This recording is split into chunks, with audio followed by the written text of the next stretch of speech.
The snow began falling just after midnight on January 14, 1945, drifting silently over the shattered remains of a Polish farming village, now buried beneath the white glow of winter moonlight. The Eastern Front had shifted violently in the past week, Soviet armor punching west, German forces collapsing into scattered pockets. But in this frozen corner of Silesia, the war still burned like a fuse ready to ignite, inside a half-destroyed barn. Lit only by a lantern perched on a crack beam, Corporal Nathan Hale, 26 years old, 82nd Reconnaissance Squadron, tightened the straps on his web gear. His breath rose in icy plumes. The air stank of mud, diesel, and the faint metallic bite of nearby artillery. Standing beside him, Captain Bremer laid out the situation with the grimness of a man handing down a death sentence. Intel says a German battalion is regrouping east of the river. 200 men, maybe more. They'll attempt to break through our lines at dawn. If they succeed, they'll collapse an entire sector. Hale didn't speak. He simply waited. Hale, Bremer continued. Every squad we send gets pinned down before reaching the ridge. Your mission is to cross alone, locate their staging point, and mark targets for artillery. Don't engage unless you have to. A long silence followed. Then the captain exhaled. I won't lie, this is suicide. The phrase hung in cold air. Certain death. Hale slid his rifle sling over his shoulder. Someone has to see what's out there. Bremer's jaw tightened. You understand, if they find you, you won't get captured. They'll bury you in the snow where you stand. Hale nodded once. He stepped outside into the numb, muffled darkness. Snowflakes landed softly on his coat, melting into dark pinpricks. The only sound came from distant German motors rumbling across the hills. An entire battalion preparing to move under cover of night, unaware that a single American soldier was about to infiltrate their lines. But Hale's mission wasn't reconnaissance anymore. Not after what he saw at the ridge. Not after the mistake the German battalion made. Not after the opportunity he realized no one else could see. Because before dawn broke, before the snow stopped falling, before the artillery ever fired a shot, Corporal Nathan Hale would do the impossible. He would capture an entire battalion alone. Hale slipped into the tree line east of the village, his boots crunching softly through fresh snow. The moon hid behind heavy clouds, leaving the forest in a dim, gray half-light. Good. Darkness was a better ally than any rifle tonight. He moved low, using dense trunks and fallen branches for cover, pausing every few steps to listen. The wind carried distant engine rumbles, clinking metals, muffled commands in German. The battalion was on the move, restless, cold, exhausted, but organized enough to be dangerous. Recon rule number 1. Don't be seen. Don't be heard. Don't be predictable. Hale breathed slow, nose stinging from the cold. Fingers flexing around his rifle's wooden stock. His breath barely escaped in misty threads. Controlled, measured. 200 yards ahead, the forest thinned into a sloping ridge. Beyond that ridge, according to intelligence, the Germans were massing before a breakout attempt. But maps didn't show what he saw now. Lantern glow, multiple sources, moving. Hale crouched beside a fallen birch trunk, lowering himself until his cheek brushed the icy bark. He slid binoculars from his coat and raised them slowly. Shapes emerged through the swirling snow. First indistinct, then unmistakable. Dozens of German soldiers, marching in staggered files. Weapons slung, packs heavy, some talking quietly. Others silent with exhaustion. But what caught Hale's attention wasn't their number. It was their rear guard. Only 2 sentries. No dogs. No roving patrols. No overlapping fields of vision. A battalion-sized force. With a rookie mistake, Hale lowered the binoculars. This wasn't just sloppy security. It was desperation. They were rushing to reposition before Soviet armor crashed into their flank at dawn, which meant Hale had a window, small, risky, insane, but real. He moved again, circling wide through dense spruce until he reached a vantage where the ridge dipped into a shallow depression. Here, snow covered scattered hay bales and the charred frame of a blown-out wagon, remnants of a farmstead the Germans had overrun 2 days earlier. Hale crouched behind the wagon. The depression below was full of movement. Soldiers stacking crates. Officers studying maps beneath a canvas tarp. Radio operators tuning frequencies. Messengers jogging between squads. Uniforms from multiple units, grenadiers, engineers, stragglers from shattered divisions. This wasn't just a battalion. It was a collection of broken units fused into one, trying to reorganize into a fighting force before daylight. Hale's mission was simple on paper. Mark the position for artillery. But artillery couldn't fire without exact coordinates. And the German battalion was about to move again. Then he heard something that changed everything. Two German lieutenants arguing near the canvas tarp. The men are exhausted, half of them frostbitten. It doesn't matter. Orders are orders. We break out at dawn whether they're ready or not. If we don't, the Russians will crush us by noon. Hale's pulse quickened. If this battalion broke through toward American lines, they could create chaos across the sector. Cut supply routes, overrun medical stations, punch holes in the defense. Stopping them wasn't optional. And something else, something crucial, caught Hale's eye. He scanned the depression again. Crates, not ammunition, not medical, rations, fresh ones, bread loaves, canned meat, warm broth steaming from a battered pot. Hundreds of starving, freezing soldiers who had just received their first decent meal in weeks. Hale's mind raced. 2 sentries, exhausted men, poor coordination, a ridge they didn't control, a battalion relying on a single officer tent for command and communication. An idea, wild, unbelievable, formed in Hale's mind. He whispered to himself, I could take them alive, not kill them, not break them, capture them, alone. He knew how insane it was. He knew the odds. He knew one wrong step meant being shot on sight or bayoneted in snow. But he also knew something about human nature. A starving soldier will believe anything if it means staying alive. An exhausted unit will follow any voice that sounds certain. And a fractured battalion will obey a single confident order if it comes at the right moment. Hale steadied his breathing. He slipped his rifle over his shoulder. He pulled off his white snow poncho, revealing a dark coat beneath. He took one step down the ridge, then another and another, toward 200 armed German soldiers, with the intention of capturing every last one. Hale descended the ridge slowly, deliberately, placing each boot step into untouched snow to avoid the crunch of ice beneath the surface. The wind howled over the treetops, carrying just enough noise to mask his approach. Below him, the German battalion continued its frantic reshuffling. Hundreds of men too busy, too exhausted, or too cold to notice the lone figure moving with purpose into the heart of their staging area. When Hale reached the lower slope, he paused behind a hay bale half buried in snow. One of the 2 rear sentries stood a mere 20 yards away, stamping his feet to stay warm, his rifle dangling carelessly at his side. Hale watched the man for several seconds. The sentry wasn't alert. He wasn't scanning sectors. He wasn't even awake, not truly. Just a soldier trying not to freeze. Hale stepped out from cover. Halt, he barked. Not in English, but in German. A clipped, authoritative tone. Not shouted. Commanded. The sentry jumped like he'd been shocked. He snapped upright, fumbling his rifle to a ready position. But Hale was faster. He closed the distance in 3 strides, pressing the muzzle of his weapon against the man's chest. Don't move, Hale ordered, quiet, controlled. The sentry froze. His eyes went wide, but he didn't shout. Not because he was afraid of death, but because Hale looked and sounded like an officer. Snow clung to Hale's coat. His silhouette was indistinct. His voice carried confidence.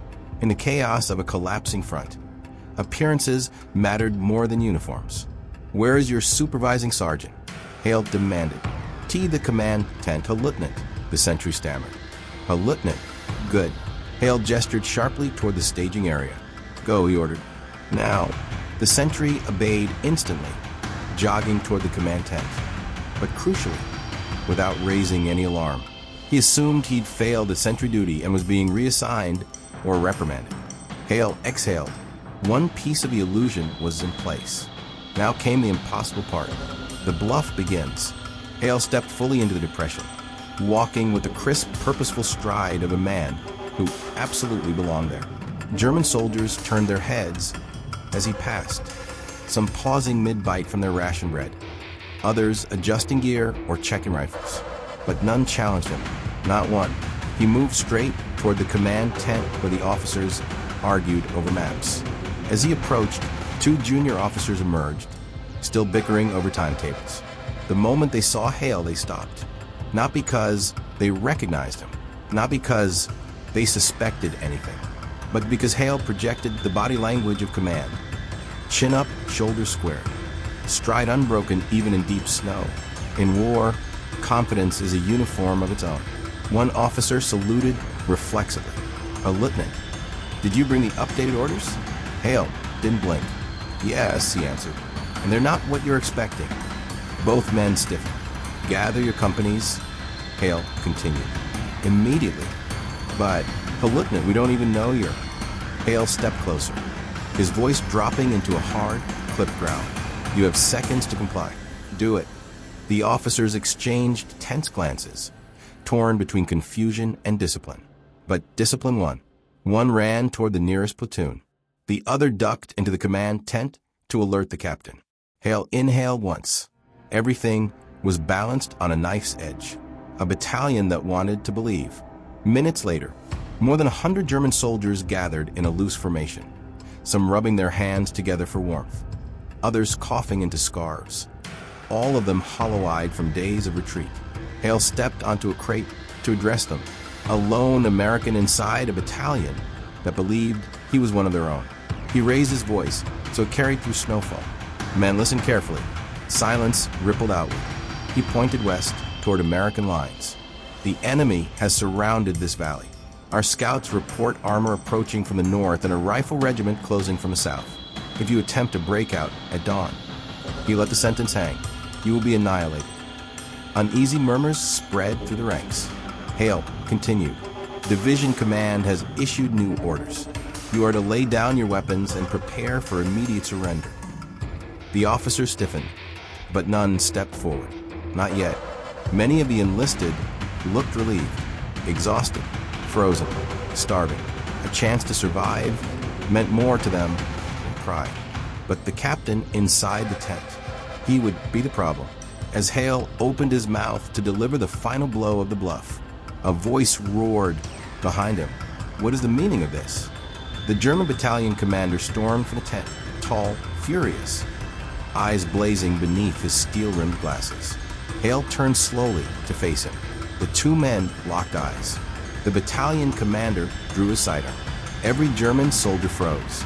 Snow drifted between them like slow-falling ash. Hale didn't move, didn't flinch, didn't break the illusion. If he did, this entire valley would erupt into gunfire. After a long, taut moment, Hale spoke, his voice cold, confident, deadly calm. Put the pistol away. He stepped closer. Unless you intend to execute your entire command in front of him. A stunned silence fell, and in that silence, Hale realized something incredible. The commander's hand was trembling, because even he wasn't sure anymore. The fog of war, the collapse of the Eastern Front, conflicting orders, rumors of encirclement, fear of Soviet armor. It all collided in the man's mind, and that hesitation, that single crack in certainty, was the opening Hale needed. He pressed forward. All you men want is to survive, Hale said quietly. Let them. The commander's jaw quivered, his pistol lowered. Just an inch, just enough. The battalion behind Hale waited, breath held, hands gripping rifles, hearts pounding. And in that frozen moment, the entire battalion teetered on the edge of surrender because of one American corporal standing alone in the snow. For a moment, the entire frozen valley seemed to hold its breath. Snowflakes drifted downward in slow spirals. German soldiers stood rigid, hands hovering near slings and bolts. Officers shifted uneasily, glancing between their trembling commander and the calm, stone-faced officer addressing him. Hale felt every heartbeat in the valley, every eye fixed on it, every second stretching long enough to break. If the German captain regained his certainty, if he recognized the American accent, if he remembered every officer on his roster, if he simply ordered one man to fire, Hale would be dead before he hit the snow. The captain's pistol wavered. His breath came in sharp white clouds. W, who are you? He demanded. Not angry, not commanding, suspicious but afraid. Hale didn't blink. Your last chance, he said. He stepped closer, closing the distance between them until the captain's outstretched pistol nearly touched Hale's coat. You have 200 men who can barely stand. No fuel, no winter rations, no medical, no support, no hope of reaching the western line before Soviet armor cuts you to pieces. He leaned in just enough that only the captain could hear. And you know it, the captain's eyes flickered. Hale pressed on, cold, controlled, relentless. I have the authority to negotiate your surrender to American forces. I can guarantee your men's safety from Soviet reprisals. Warm tents, food, medicine, a chance to live. Hale paused, but only if you comply. Now, the pistol lowered another inch. Behind them, a sergeant whispered to his squad, "Maybe this is real. Maybe we're surrounded. Maybe this is the only way out." The fog in their minds was thick: fear, exhaustion, rumors, hunger. The collapse of fronts they had once believed unbreakable. The greatest armies in the world had cracked under less pressure. Hale sensed the battalion leaning toward surrender, toward him, but the captain still held the pistol. We have not received these orders," he stammered. "That's because," Hale replied sharply, "your communications have failed." The captain blinked, because Hale had pointed out exactly the truth. He hadn't received orders for over 12 hours. Their radios were weak. Their lines were cut. They were alone. And an isolated commander is a commander desperate for direction. Hale stepped back, raising his voice so the entire battalion heard him. "Men of the 412th, your commander has agreed to parley. You will lay down your arms and assemble on the ridge." A wave of murmurs crashed outward. Some soldiers exhaled in relief. Some looked stunned. Some sagged. Men who had been upright only through fear of discipline. But none raised a rifle. The captain's mouth fell open. "I did not say." Hale turned his head just slightly. "You are responsible for their lives, Captain. Will you doom them to die here, or lead them into safety?" It was a dagger of logic, a blade the captain could not parry. His pistol wavered, lowered, finally dropped to his side. He shut his eyes. "Very well," he whispered, almost too faint to hear. "Very well." Hale nodded, as if the decision had been expected. "Sergeant," Hale barked to the nearest enlisted man, "begin collecting weapons. Stack rifles by company." The sergeant didn't hesitate. "Jaw, Lieutenant." He turned to the others, shouting, "Company A, strip bolts and form line. Company B, dismount machine guns. Engineer section, drop explosives and clear the road." Like an avalanche breaking loose, the entire battalion began moving. Rifles clattered into piles. Machine guns were unloaded. Panzerfausts dropped into the snow. Soldiers lifted their hands, removed helmets, sat on crates, as if an unbearable weight had finally come off their shoulders. Hale stood stone still, watching the surreal scene unfold. He had just ordered 200 men to surrender, and they obeyed without question. But it wasn't over yet. A single voice broke the illusion. "Stop." A young German officer, barely 20, pushed through the ranks, fury blazing in his eyes. "He's lying. He's not one of us. Can't you hear his accent?" The battalion froze again. Heads turned. Hale's heartbeat thudded once, hard. Here it was, the tipping point, the crack widening. The officer pointed at Hale. "He's tricking you. He's an American infiltrator." Silence fell like a dropped curtain. The captain stared at Hale, eyes widening, realizing pieces now fell into place. The officer drew his pistol. He is the enemy. Rifles twitched upward. Hale didn't move, didn't blink, didn't breathe. Then he spoke, not to the officer, not to the captain, but to the entire battalion. "If I were an infiltrator," Hale said coldly, "your battalion would already be dead." His voice cut through the snow like a blade. "And you know this, every single one of you." He raised an arm and pointed behind the battalion, toward the distant tree line where no Soviet force existed. But exhaustion and fear would fill in the void. "You have 1 hour before a Soviet regiment overruns this valley. 1 hour before they reach this exact position. 1 hour before your wounded are bayoneted and your officers hanged." A ripple of panic passed through the men. Hale lowered his voice. "I am the only one offering you a chance to live. I am the only one offering surrender to Americans instead of Soviets. I am the only one who stood here alone and did not kill you, even though I could have called artillery 5 minutes ago." The officer faltered. His certainty fractured. His bravado shattered. His pistol arm trembled. Then, a sound shifted behind him. A German sergeant, older, frostbitten, exhausted, stepped forward. He placed a hand on the young officer's pistol. "Enough," the sergeant said softly. "We are done dying." The officer's arm fell. Hale exhaled. The battalion surrendered fully. In the snow, quietly, obediently. 200 rifles stacked. 20 machine guns disassembled. A dozen mortars laid out like rusted bones. Corporal Nathan Hale, a single American soldier, now stood in command of an entire enemy battalion. Dawn's first blue light crept over the ridge as Hale stood among the piles of surrendered weapons. Snow settling gently across bolts, magazines, and steel barrels. 100 helmetless German soldiers sat in organized rows, breath steaming into the cold morning air. Another 100 knelt behind them, arms raised. Their faces a mixture of exhaustion, disbelief, and, for some, relief so profound it looked like grief. Hale didn't let it show, but inside, every instinct screamed the same truth. This wasn't over, not by a long shot. An entire battalion had surrendered to him. One man, one rifle, one bluff, but now he had to move them before German loyalists regained their nerve, before Soviet scouts entered the valley, before someone realized the obvious. He was not a German officer. Brewer's voice echoed in his memory.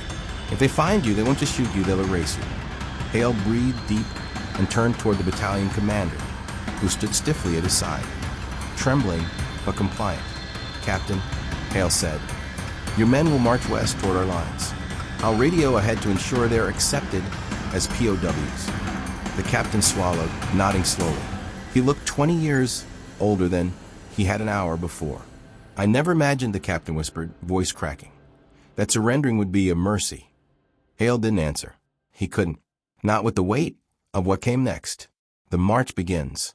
"Sergeant," Hale barked to the senior NCO, the same man who had defused the young officer's revolt. "Form up your companies. Quietly, orderly. Anyone who breaks formation, anyone who tries to flee, there will be consequences." The sergeant slammed a fist to his chest, jaw. His authority rippled through the battalion like a stabilizing force. Men rose, back straightened. Rows formed with slow, weary discipline. The young officer, his pride broken, stood among them, eyes red, jaw tight, but no longer resisting. Hale motioned to the captain. "You will walk at the front with me." The captain obeyed, stepping into place. Cold wind swept across the valley as the column formed. Over 200 men standing in the snow, weapons abandoned behind them. Hale positioned himself before them, rifle slung casually but visibly, posture confident, steps deliberate. He had to look like he belonged, like he commanded this army, like this was his battalion, because at any moment, any second, the illusion could shatter. "Forward," Hale shouted. The sergeants echoed the command. The battalion began to march, resistance within. They had traveled less than half a mile when Hale sensed a shift, a tightening in formation, whispers, shifting boots, a ripple moving backward through the column like a wave. The young officer. Hale saw him through the corner of his eye, moving among the ranks, head lowered, lips tight with urgency, whispering to clusters of soldiers, recruiting, rebuilding, resolve, trying to turn the surrender around. If Hale didn't stop this quickly, the battalion would fracture, and the first shot fired would turn the march into a massacre with Hale at its center. Hale slowed his pace until he matched the captain's step. "Your officer is undermining the surrender," Hale said quietly. "You must stop him." The captain's face tightened with shame. "He is brave, but too loyal to a war already lost." "Loyalty isn't the problem," Hale replied. "Hope is. Kill his hope." The captain nodded once, then stopped marching. He turned toward the battalion and raised his voice. "Halt." 200 pairs of boots stopped in unison. The captain strode directly to the young officer, grabbing him by the collar and dragging him into the open. A hush fell. "Lieutenant," the captain said loudly, "you have endangered your men long enough. He pulled the officer's pistol from his coat. The officer stiffened. "Captain, oh please." The captain fired a single shot into the air. The valley shook with a crack. Every German soldier flinched. Hale didn't move. The captain pointed the pistol directly at the officer's face. "You will obey the surrender," he growled through clenched teeth, "or you will die before you endanger one more man." Tears froze on the officer's cheeks. "I understand." The captain holstered the pistol and shoved him back into the ranks. "Then march." The battalion obeyed instantly. Fear restored, unity reforged, order reestablished. The captain turned back to Hale. "A necessary gesture," he said. Hale nodded. "Only one more thing." The captain's brow furrowed. "What now?" Hale pointed west. "Speed." The race against time. They marched faster now, boots crunching, breath steaming, fatigue weighing heavily on every step.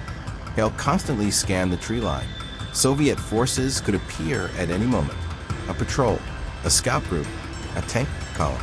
If they arrived before he delivered the battalion into American hands, everything, all of it, would collapse. The column reached the last ridge before the American front. Just beyond it lay a shallow river crossing and a forest road leading directly to the 82nd Infantry's perimeter. Hope flickered in Hale's chest. One ridge, one river, one final stretch. Then a sound behind them, distant at first, then unmistakable. Engines, multiple, Soviet.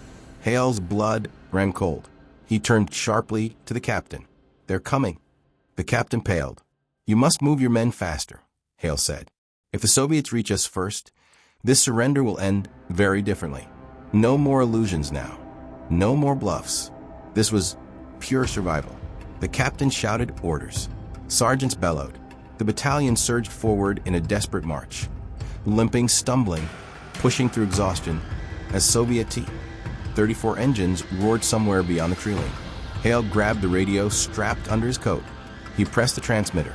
"Overlord. Tango. This is reconnaissance unit outbound from Sector Delta. I'm approaching the perimeter with..." He hesitated. "How do you announce this?" He settled on the truth. "With over 200 German POWs. I need immediate smoke markers and clearance to cross." Static. Then a stunned voice. "Say again?" Hale repeated. This time, the voice didn't question. This time it swore, then shouted for artillery smoke, then screamed for medics, then yelled for the general. Hale tucked the radio away. He turned to the battalion. "Last push," he roared. "Move." The Germans didn't question him. Not anymore. They surged forward, toward the ridge, toward the river, toward surrender, toward survival. The engines behind them grew louder, and Hale knew the next minutes would decide whether history remembered this as a miracle or a massacre. Hale crested the final ridge with the battalion stretched behind him like a ghostly column. Helmetless soldiers marching through ankle-deep snow, breath billowing, boots slipping, sergeants urging them forward with hoarse, frantic commands. The early morning wind carried the unmistakable grind of Soviet tank treads somewhere beyond the eastern tree line. They were closing in, fast. Below the ridge, the shallow river glinted with faint gray light. Beyond it lay a sloping forest road, one that led straight into the American perimeter. If Hale could get the battalion across the water before the Soviets arrived, the surrender would hold. If not, Hale didn't allow himself to finish the thought. "Sergeants," he shouted, "get them down that ridge, now." The German NCOs obeyed instantly, barking orders with a desperation that matched his own. The column began scrambling down the slope, slipping and sliding across frozen soil. The captain kept pace beside Hale, panting. "How close?" he demanded. Hale strained his ears. "Close enough. They'll appear any minute." He clicked the radio again. "This is Recon Tango. Where are my smoke markers?" Static. Then a frantic reply. "Firing now. White smoke inbound, river crossing zone." A heartbeat later, American mortar tubes thumped in the distance. Seconds after that, FW1PF. White smoke erupted along the riverbank, rolling across the snow like fog spilling from a cracked cauldron. It poured outward, thickening into a wall of swirling white that obscured everything beyond 10 yards. Hale exhaled, one miracle down. He turned to the captain. "Get your men into the water. Stay tight. Move fast." The captain nodded and shouted the order. The first Germans splashed into the icy river, hands raised, boots churning through the frigid water. Some stumbled, some gasped from the shock of cold, but they moved, all of them, behind the captain's voice and Hale's urgency. The battalion sensed something. This was their last chance to live. The Soviets arrived. Hale's pull spiked. 3 dark shapes materialized through the falling snow. The early silhouettes of T-34s. Turrets rotating. Tracks grinding across frostbitten ground. Then came the infantry. Red Star helmets bobbing through the undergrowth. Rifles raised, moving fast. A knot formed in Hale's gut. If they fired, if they opened up on the retreating Germans, the entire illusion of control would collapse. Hundreds would die. The surrender would become a slaughter. Hale sprinted down the ridge, waving his arms. "Keep moving," he yelled. "Get across." The Germans obeyed, flooding into the smoke wall and crossing the river in a stumbling, chaotic mass. Behind him, blam, a Soviet tank fired a warning round into the air. A thunderous blast that shook powdery snow from branches. Hale turned, breath steaming in panic. One Soviet infantryman pointed at the fleeing column and shouted, "Nemci, Ostanovit." Germans, stop them. The tank began to rotate its turret. Hale slid to a stop in the snow, raised his rifle over his head, and shouted back in Russian as loudly as his lungs allowed, "Oni Stalis, Oni pod moi okrno." They have surrendered. They are under my guard. The Soviet infantry hesitated. The tank turret paused. Not lowered, but paused. It bought seconds. Precious seconds. Hale back toward the river, still shouting. Surrendered. POWs. American control. He didn't know if they understood. He just needed them to hesitate long enough. Behind him, German soldiers splashed through the water, disappearing into smoke as American voices on the far riverbank shouted instructions. "Move, move, hands on your heads. Keep coming." The Soviet commander pushed forward, demanding, "GD Vashi Officery, where are your officers?" Hale pointed wildly toward the American lines. "There, right there. Contact already made." The commander squinted, searching through the thick fog. Then, another mortar round detonated nearby, releasing a massive plume of smoke that swallowed half the valley. The commander swore, lowered his rifle, and barked at his men. "Durzhat pozition. Nastreliat poka any yasno." Hold position. Don't fire until we know what's happening. Hale nearly collapsed with relief. The illusion held. Barely. The final crossing. Hale stepped backward through the fog, boots sinking into the river, icy water flooding his trousers.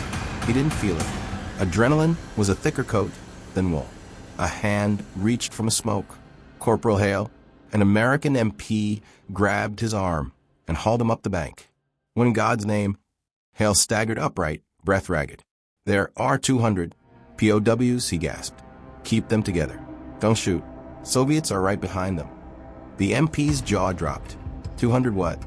But Hale didn't answer.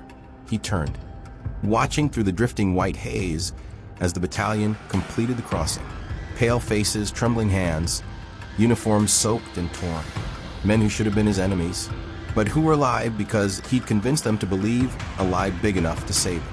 The captain emerged last, saluting Hale weakly before collapsing into MP custody. Then, the smoke parted slightly. A single T-34 silhouette glowered across the river, turret still tracking, but no shots fired. Hale exhaled slowly, deeply, like a man who had just outrun death itself. Brewer's voice crackled over the radio. "Hale? You alive?"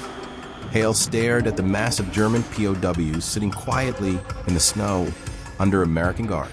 He let the enormity of it settle in. "I'm alive," he said softly, "and I'm bringing company." A long pause, then Brewer's stunned reply. "How much company?" Hale looked at the captured battalion. "Enough to fill a regiment tent," he said.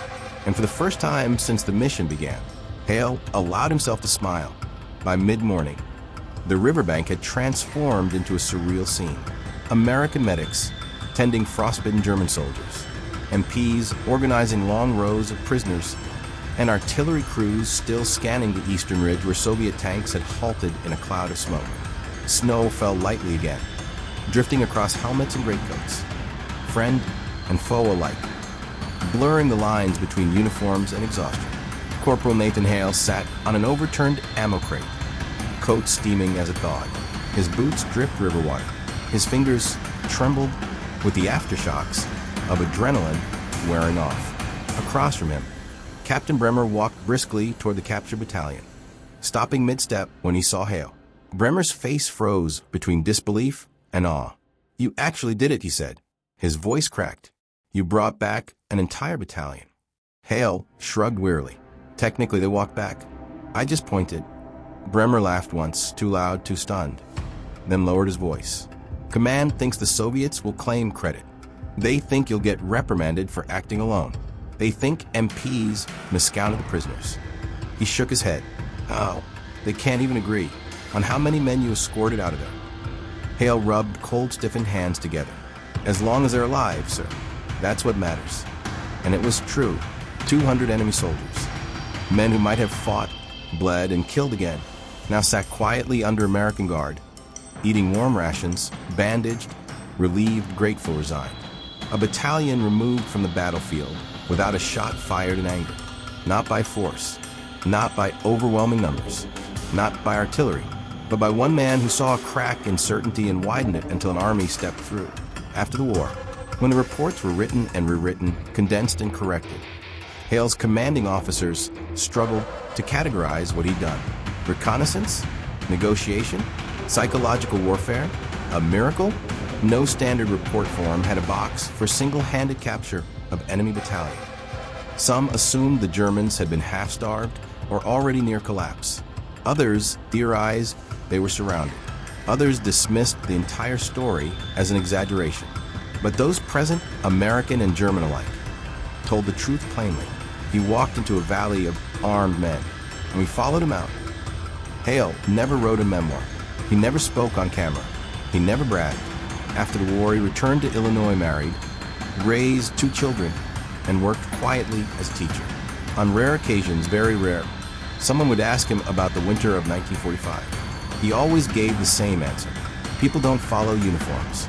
They follow certainty. And then he'd change the subject. Legacy. Decades later, historians would argue over the exact details. How many men, how close the Soviets really were, whether Hale's German was good enough to deceive officers trained in Prussian academies. But every discussion ended the same way. You cannot deny the impossible when hundreds of witnesses swear it happened. The captured battalion was transferred to a POW camp in France, where they survived the war. Many wrote letters thanking the Americans, some addressed directly to Hale, though he replied to none. The valley where it happened remained unmarked, uncelebrated, unknown to tourists. A place where snow still falls quietly over the memory of a man who terrified enemy soldiers not with firepower, but with resolve. If this story stunned you, do me a favor and hit that like button so more people can discover these forgotten acts of bravery. Tell me in the comments where you're watching from. And if anyone in your family served in the war, and for more cinematic long-form stories like this one, make sure to subscribe and turn on notifications. There are many more untold missions to bring to life.